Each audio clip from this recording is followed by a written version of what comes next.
Hi friends, my name is James and James' world is my world. Listen.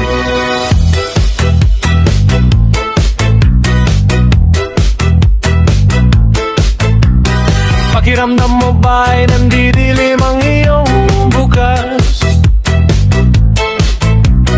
Minsan parang bukang liwayway ang pakiramdam at maisip mo na napakasarap mabuhay. Yung parang paggising mo sa madaling araw, nakakaramdam ka ng katiwasayan. Then mas lalo pa itong pagagandahin ng bukang liwayway.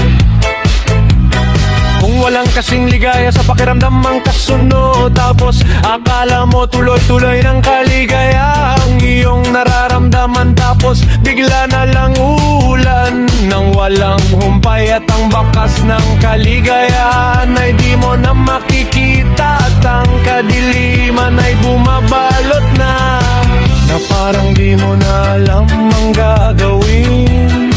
Di mo alam kailan huhupa. Ang alam mo lang kahit na ganun, Kailangan mong maghanda.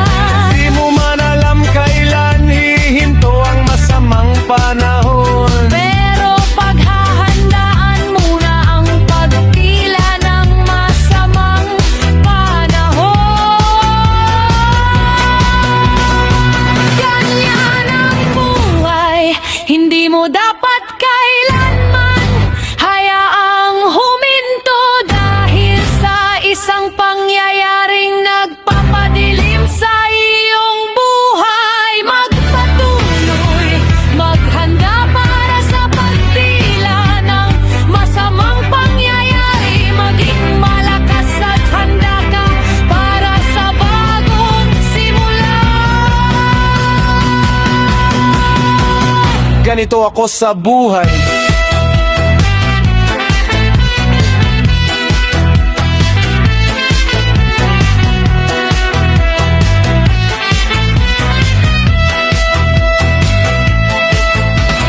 Minsan naiisip mo na lang kung paano mo nalampasan ang mga pangyayaring tapos kung makaramdam ka ng kasiyahan, maiisip mo